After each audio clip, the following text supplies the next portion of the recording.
And you're live. Good morning.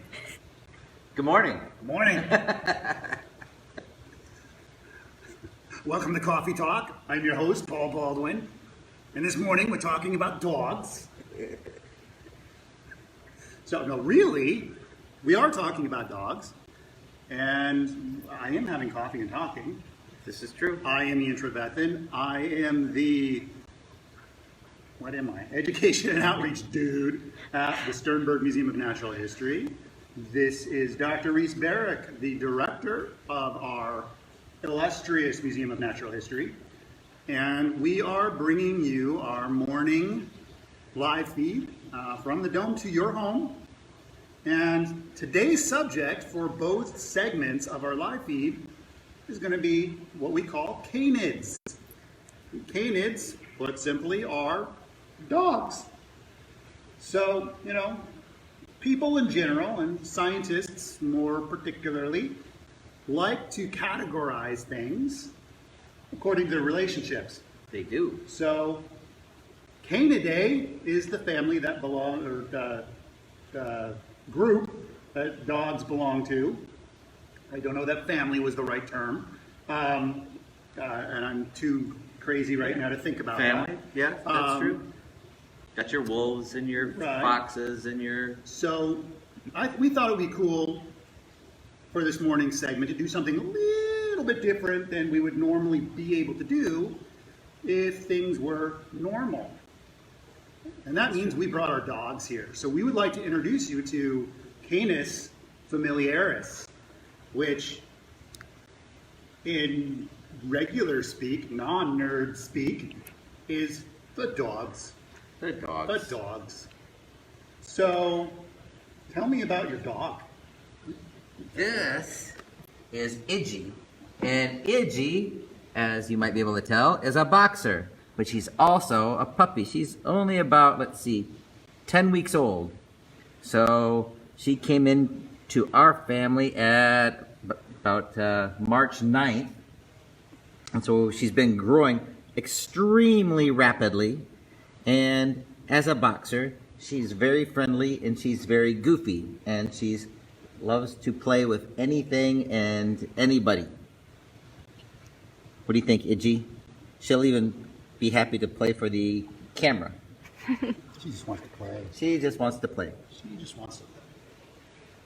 And who do you have with you? Well, this is my dog, Fayette.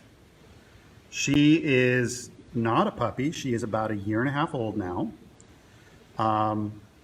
She is a Papillon, which is not a very common dog in this part of the world. It's getting more and more common in our area of the world, but generally she is a European breed, and you can see she's very delicate. She's very, very graceful,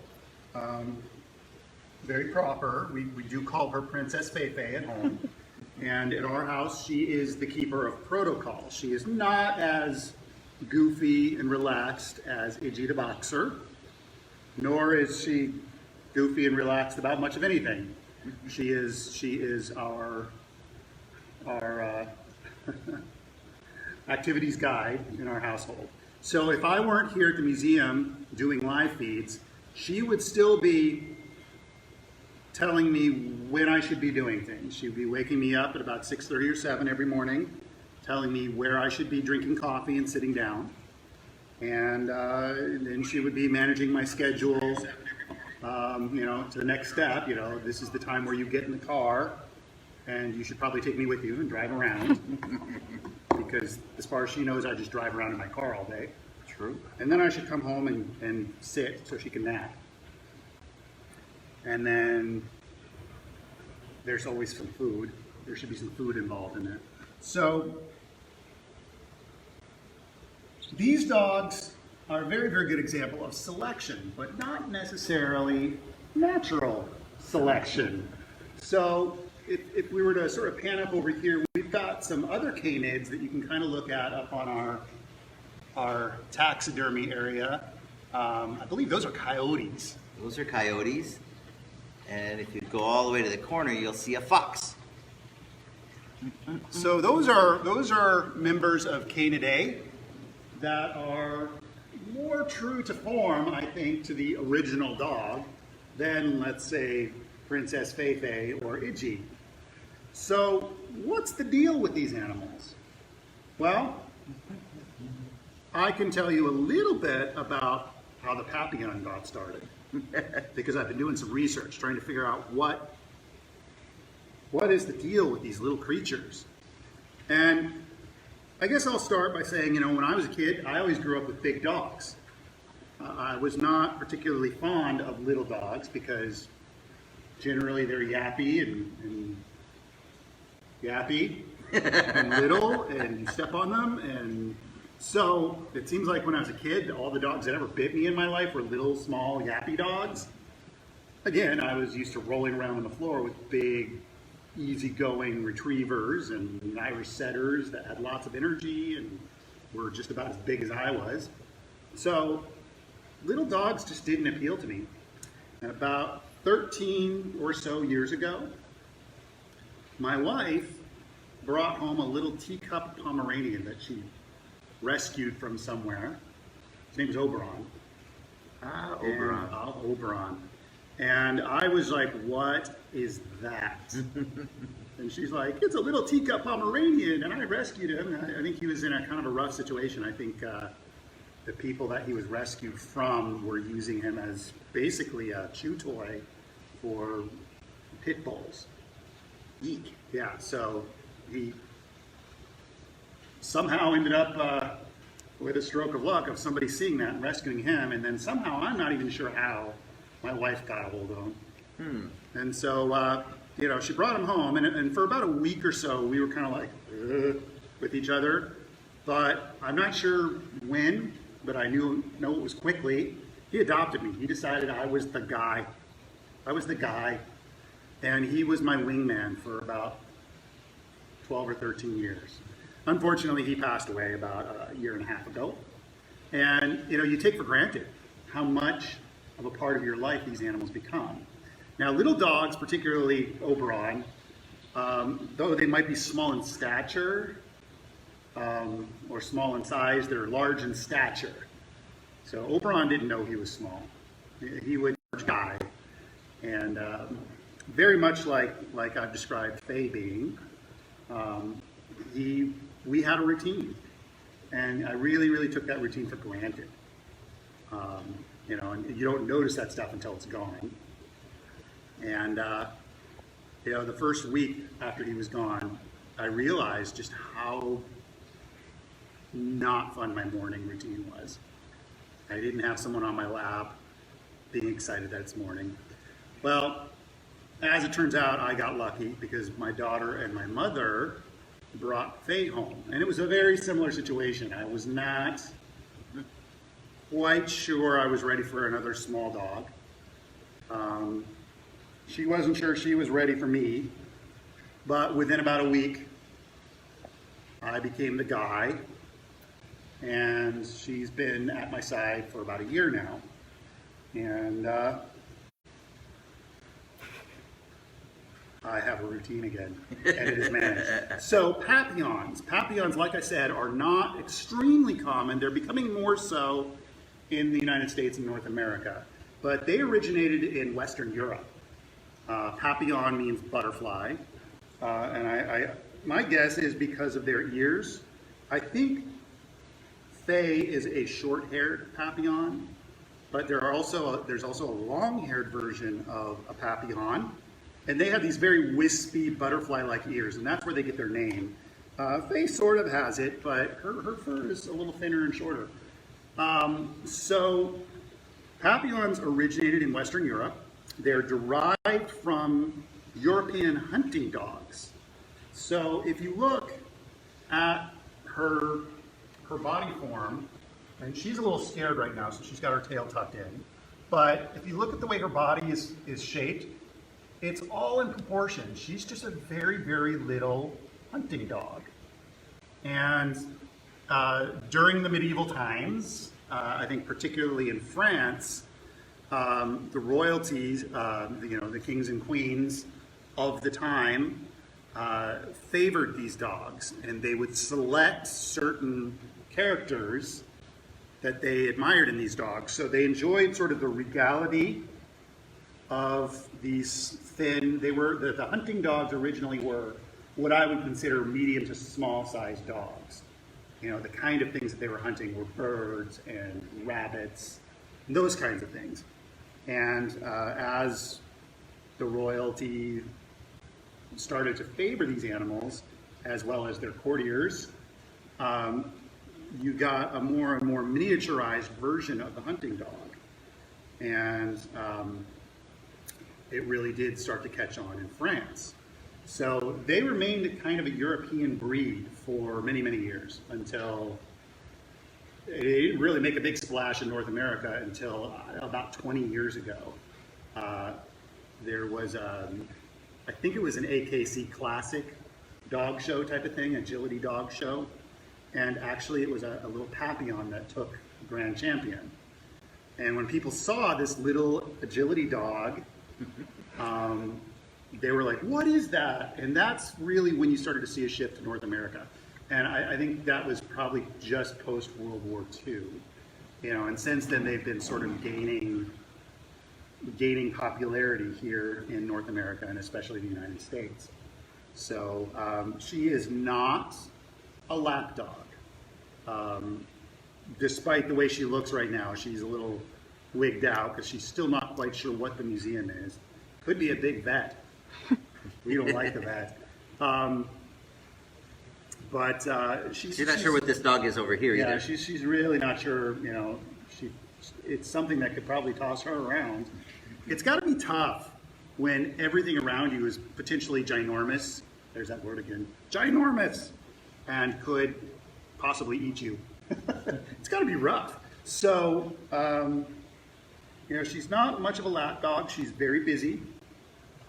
She has a patrol that she runs around the house, around the yard, about every 15 minutes. She likes to play. She's very, very smart, very intelligent. She knows at all times where all of her chewies and all of her toys are. I'm always amazed at how I can just look at her and go, okay, go find a toy, and she knows exactly where they are. So, very smart little dogs. So, yeah, that's what I got to tell you. I'm out of words. So Iggy, as a boxer, boxers are working dogs, and they were sort of bred to be working dogs, but they're also of the working dog breed, they're the happy-go-lucky goofballs. So they're generally very happy. They're very excited to meet people. They love people. Anybody is a friend that they just haven't licked their face yet. So they're very excited. And she also happens to like anything and everything now. She has to win them over, though, because she's the new one. So she had to win the old dog, Lambo, who was at home. And he wasn't too thrilled about a new dog being in the house. And after about a week, she's won him over, and now they do speed racing around the yard and lots of power wrestling. So he's about 6 years old, and she's brought out the puppy in him because she finally won him over. So that's one thing boxers are good at, are winning over friends. Look at those eyes. And one of the things that's cool about the eyes and ears is that, all dogs evolved or were artificially evolved from Asian wolves. So they're all actually wolves. They're not actually the gray wolf from North America, but they evolved from Asian wolves who were first domesticated a long time ago. I can't remember. It's thousands of years probably. Yeah, maybe even longer than that. Definitely tens of thousands of years ago. Now, one of the things that's kind of interesting is the things that you say, look at this dog, she's got the eyes. They have these cool muscles in their eyes so they can give you sad eyes or happy eyes that get people to sort of melt a little bit. and become their friends. What's interesting is wolves don't have those muscles in their eyes. They can't give you sad eyes or happy eyes. So this was something that was selected for. Another thing that's kind of interesting is boxers have these big floppy ears. And for some boxers,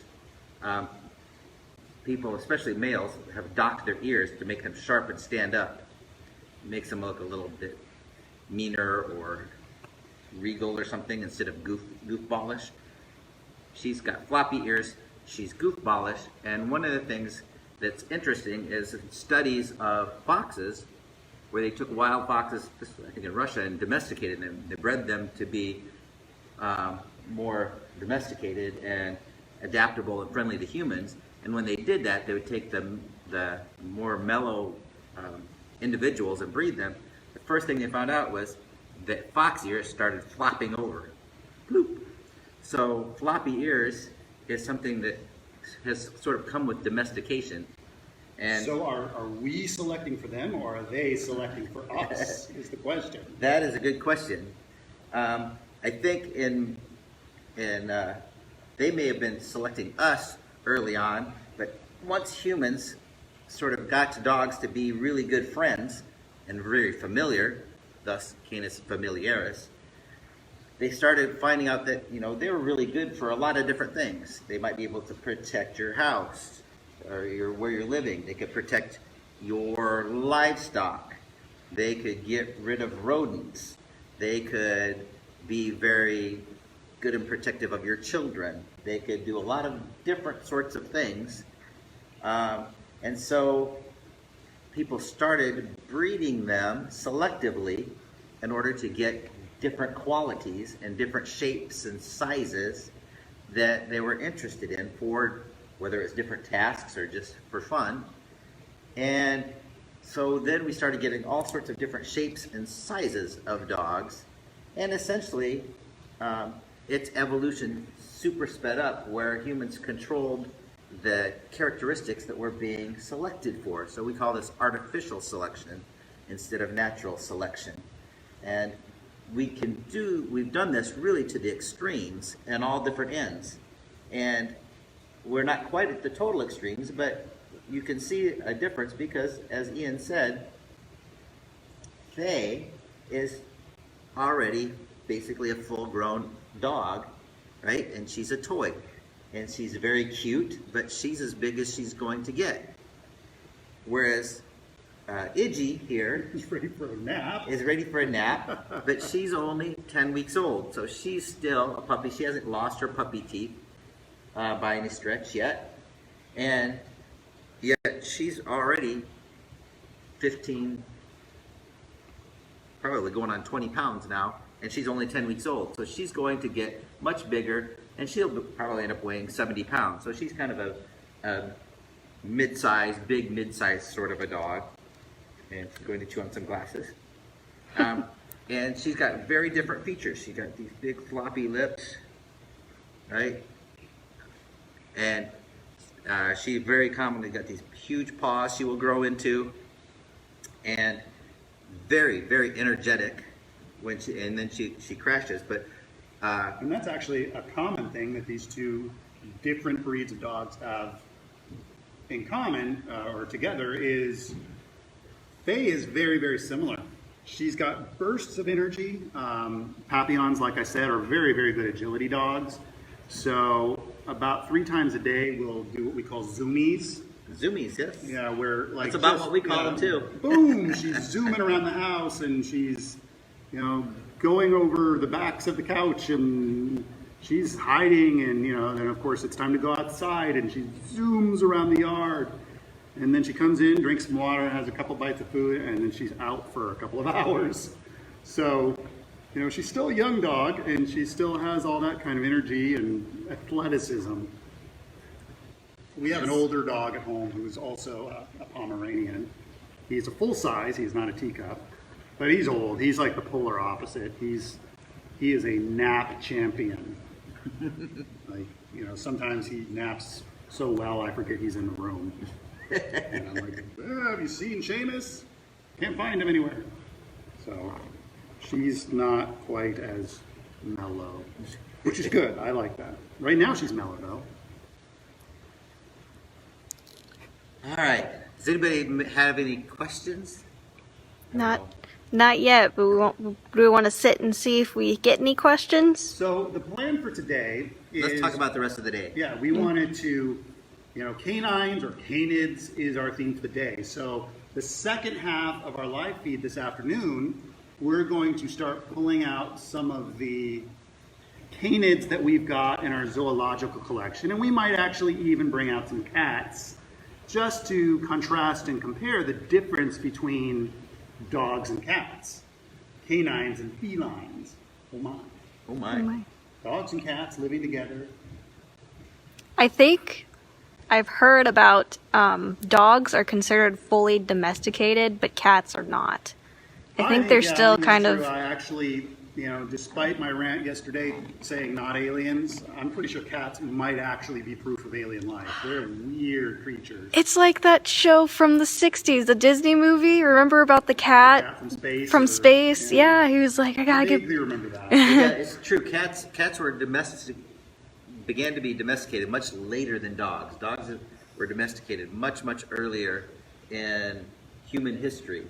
And so they're quite a bit different in the way they relate. Cats still have a bit of a wild streak in them. They're still much more independent.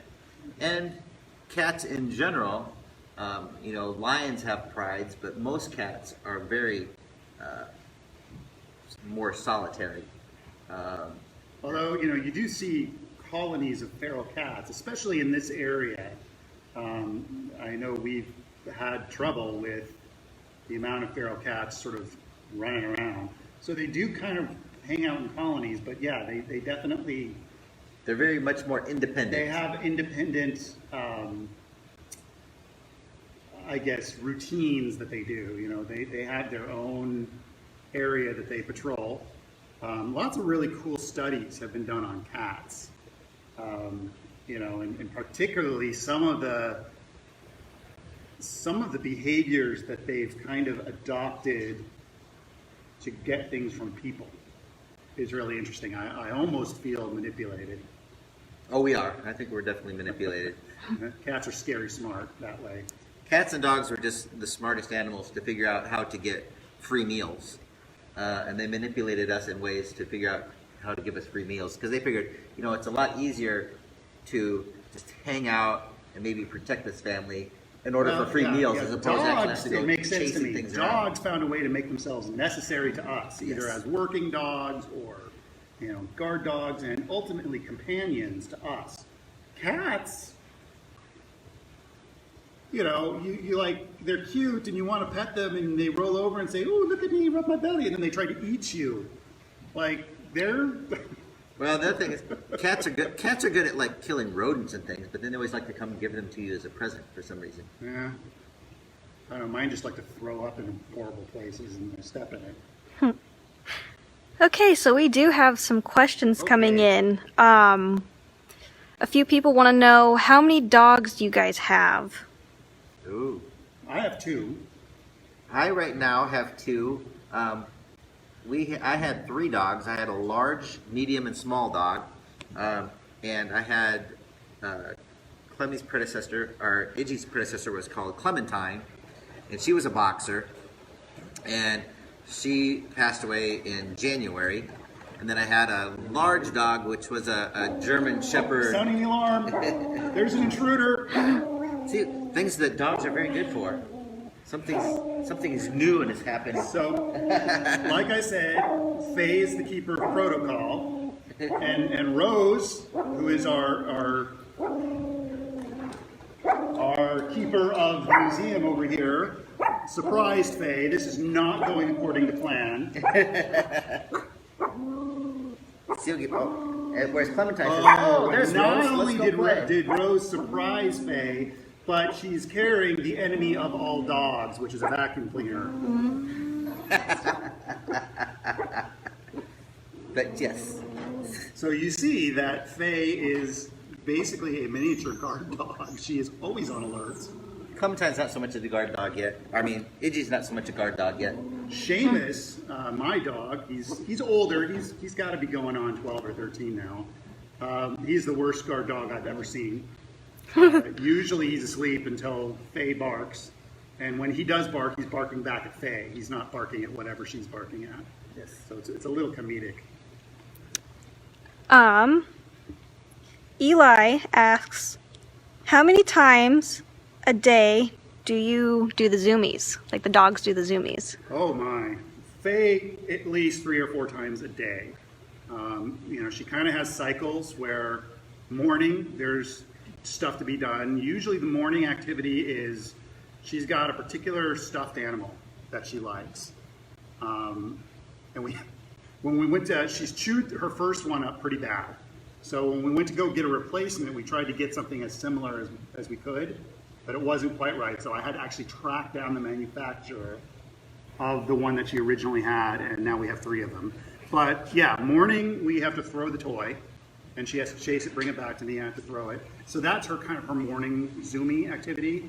And then usually when I get home from work at about 4:30 or 5, we go outside and we zoomie all around the yard. And then at about 7 or 8 o'clock at night, there's another round of zoomies, and then she kind of starts to settle in for the night. And if I don't get ready for bed by about 10:30, she starts kind of growling at me and sort of, giving me clues that it's time to go to bed. It's time to keep that schedule. So she is very schedule oriented. She's very routine oriented. Iggy's not quite as routine oriented yet, but she gets the zoomies whenever she can get her adopted brother Lambo into doing the zoomies. He'll take off and run around the yard, and she'll chase him and sprint after him, and then they get into the wrestling matches. So she'll get rambunctious probably 5 or 6 times a day, but she only takes off sprinting and zooming around whenever she can get her brother to play. Well, it's funny because we also have a couple of cats at our house. And Seamus, the older dog, just, he's not mean to her, but he's not into it, man. There's too much of an age difference. So he just kind of, he tolerates her. But when she ends up wanting to play, actually one of our cats is her playmate. He's about a year older than she is. And so they're kind of in the same mindset of, hey, let's play. So often zoomies will happen with her and the cat, and that gets to be kind of funny, sometimes chaotic. Can you talk about illnesses that are caused by breeding dogs? Illnesses that are caused by breeding dogs. So both of these dogs are purebred dogs.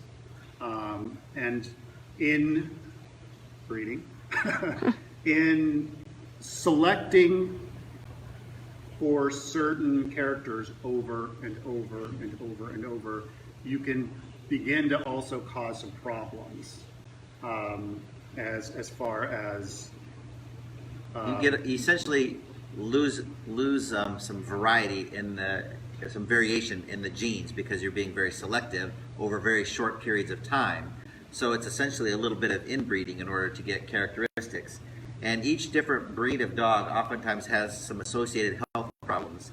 Boxers, for example, a fairly high percentage, like 38 to 40%, will end up with cancer at some point in time.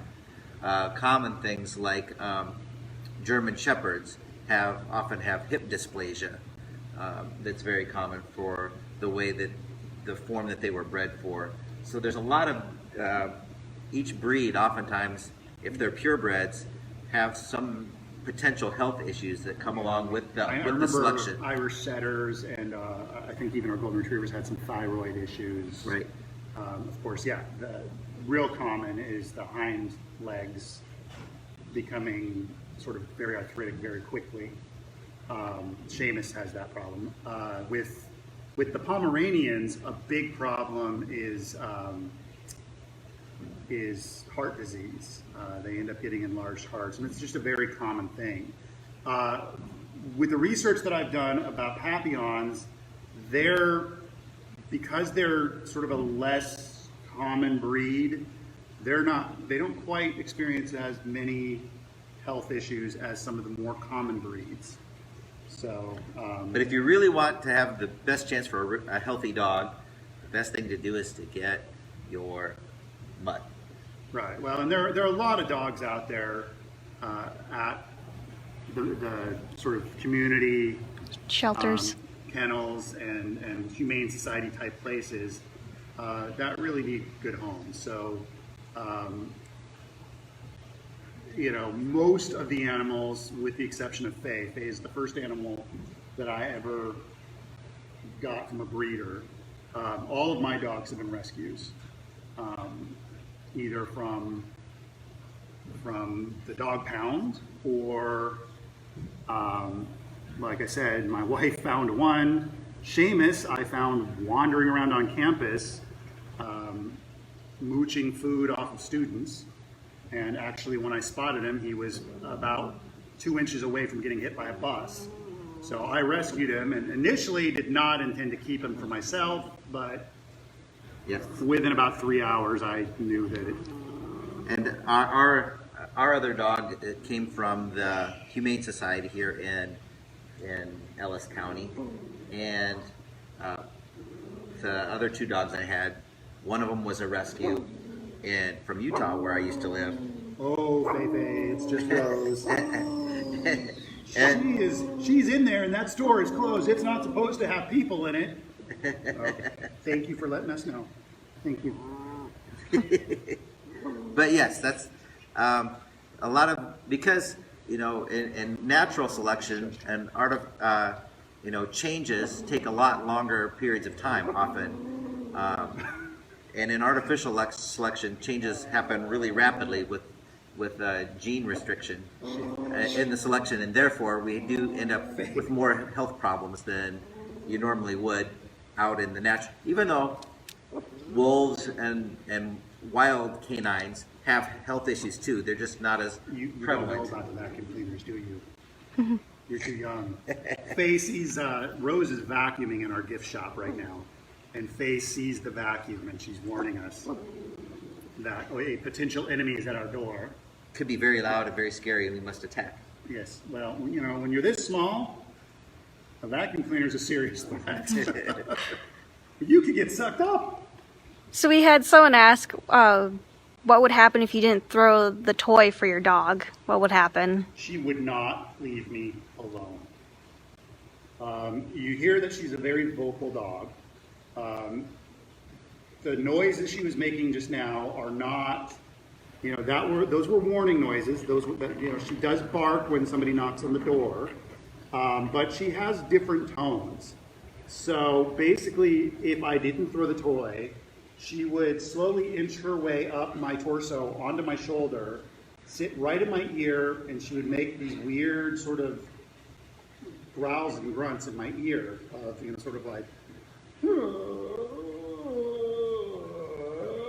something like that, right? And that means you're not doing what you're supposed to be doing. This isn't protocol. Get with it, dude. So usually then I have to throw the toy. Otherwise, she'll just keep doing that and leave me alone. I know.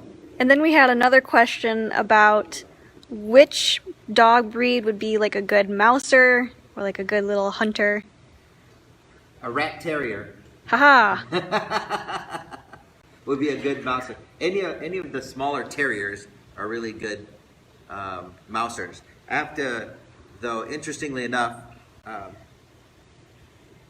Clementine, who was the boxer predecessor to Iggy, was also very good at chasing. We had cotton rats that had decided to move in under our shed in the backyard a couple of years ago, and she would go down and she would run outside and try to stick her head under the shed.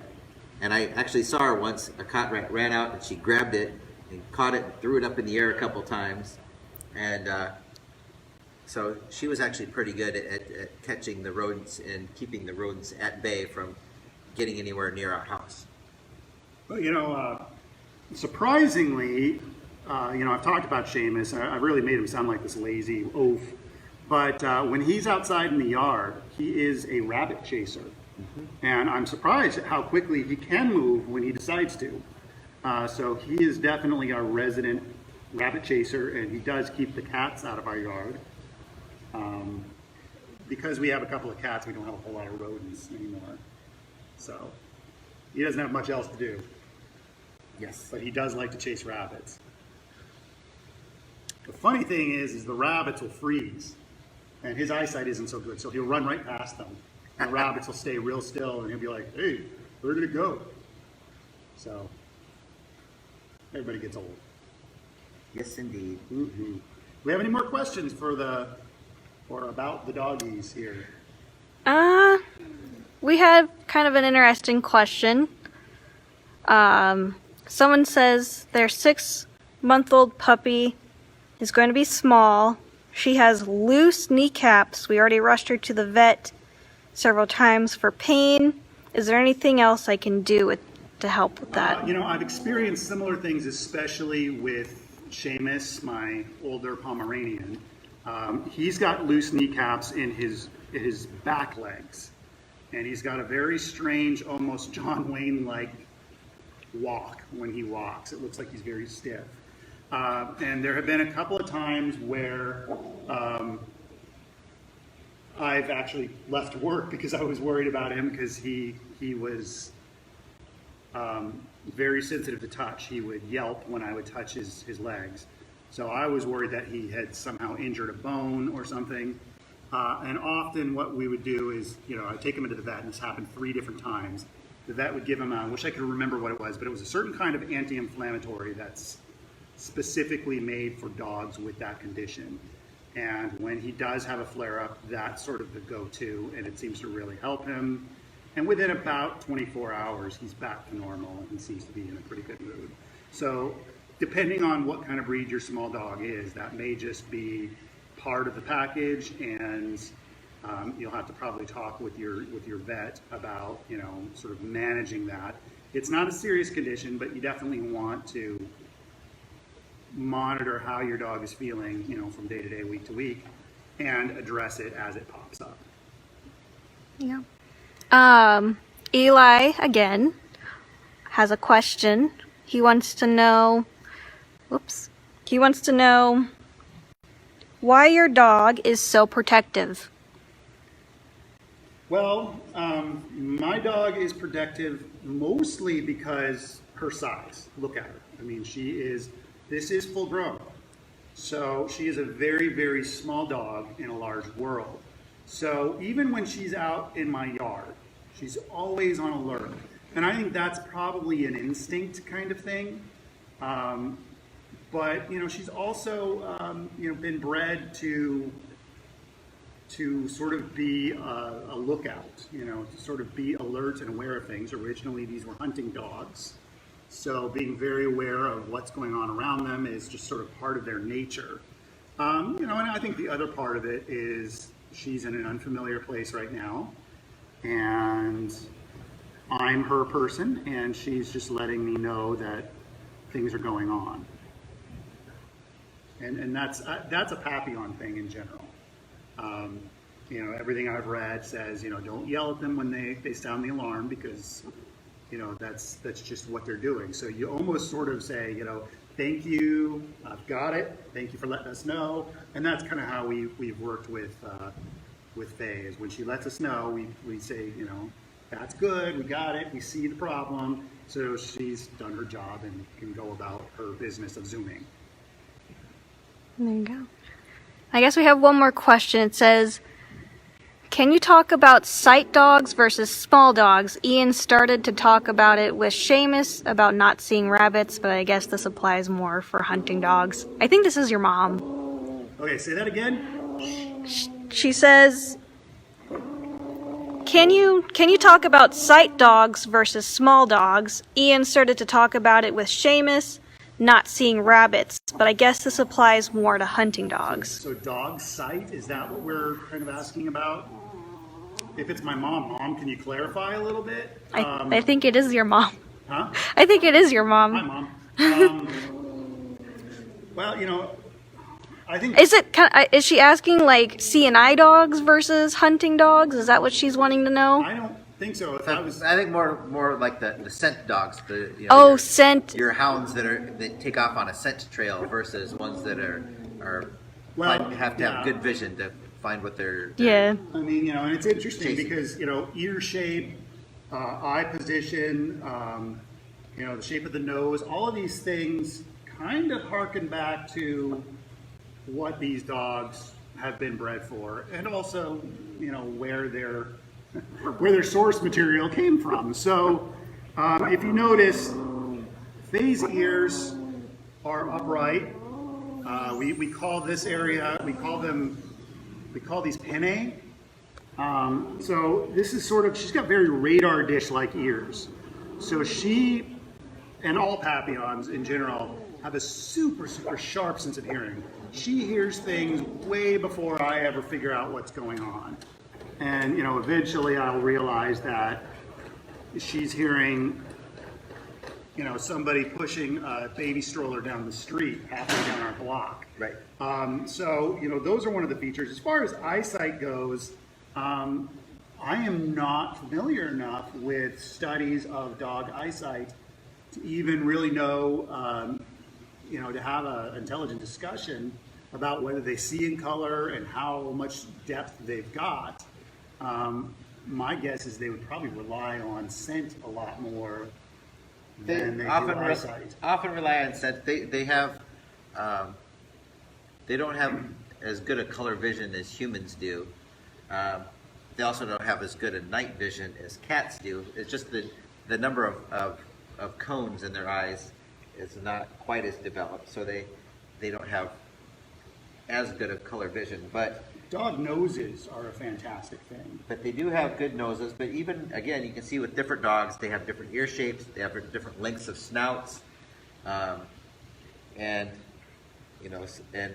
like boxers have very short noses, kind of like bulldogs and a lot of those sorts of dogs, and they don't have necessarily as good a developed sense of smell as bloodhounds or a lot of the dogs that were made for hunting that have really great sense. Well, and since then have been used for search and rescue type of things. I used to have a dog when I was in North Carolina. She was a collie spaniel mix, and I would take her out and I'd have someone hold her, and I would take off and I'd run a whole maze loop around for about 2 or 3 minutes, and end up about 10 yards behind where she was sitting.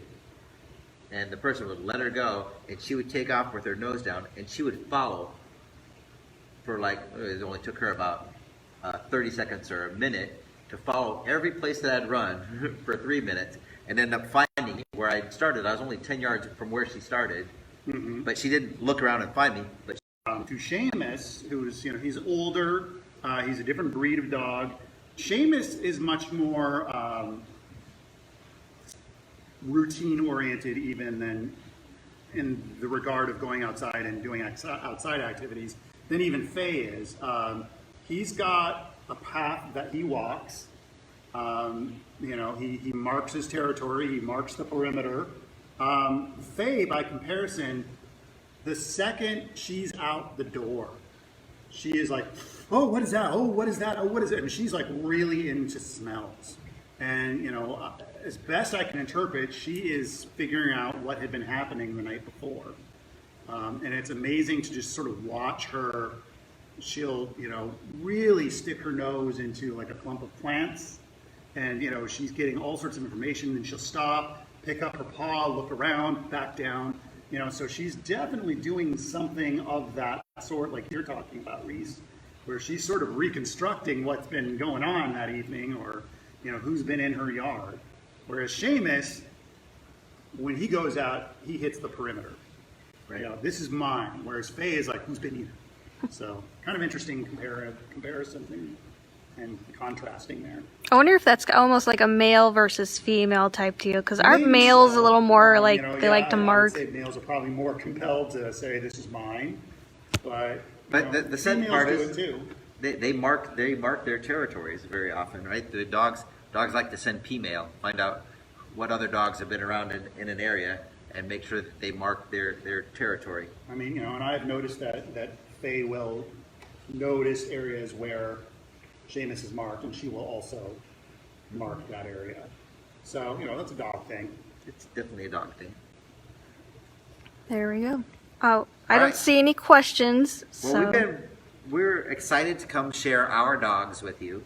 It was very hard because Iggy has Will and Elizabeth at home, and they were not necessarily excited to, they were missing their morning routine of getting to play with the puppy dog. So I'll have to get her back so she can play with them. And I had the same situation at home too. My daughter Hannah was not excited that I was going to take Fei in because when you're in isolation, right? You're in your little quarantine, and you're doing your social distancing. It's tough when your fun playmate is coming out to gets to come to the museum and make some new friends while you're still stuck at home. So. Well, and Hannah wanted to come, and I was like, sweetheart. I wanted to bring my doggy in, which is a corgi, but he would not tolerate the doggies. I almost brought Jameson, and I thought 2 dogs at once, and trying to remember what I'm saying on live stream would be difficult. So, if there are no more questions, we're gonna start to sign off, but we do want to let people know that we are working on getting these live feed videos put on different places. So we're working on putting them on YouTube, and we'll also work on posting videos on our website as well. The other thing is, we do, as you noticed, we're shut down to the public. Our revenue stream has been cut off pretty wickedly. So, if anybody who's watching, who's liking what we're doing, would be interested in helping support us doing this and donating, we do have a donate button on our webpage at www.sternberg.fhsu.edu. There we go. And if anybody, I know everybody's kind of having a rough time right now financially, but if anybody would like to donate to our cause here and doing our live streams and we have most people working at home, but we still, as you've noticed in some of our videos, we have lots of animals here at the museum, so we have to be here feeding the animals, and these are, it's tough when we don't have any visitors coming in, but we still have things we have to keep running and keep alive. So any little bit would help if anybody is so moved to do so. Again, we appreciate everybody tuning in. We'll continue to come up with more interesting things. This afternoon we will talk about our zoological collections of canids and do a little bit more of an in-depth, more science-y talk about what the deal with canids is, and where they came from and how their habitats have changed and what kind of variety there is. How they've been impacted by humans. So, as always, please share our live feeds, like us, let everybody know that we're doing these things. We're going to keep doing them as long as we are able, as long as this thing lasts. So, as long as you're interested, we'll keep doing it. Levi is bouncing in the background there. Is he being a goofball? Levi says hi to everyone too. He misses you. We miss you. And until this afternoon, we'll see you later.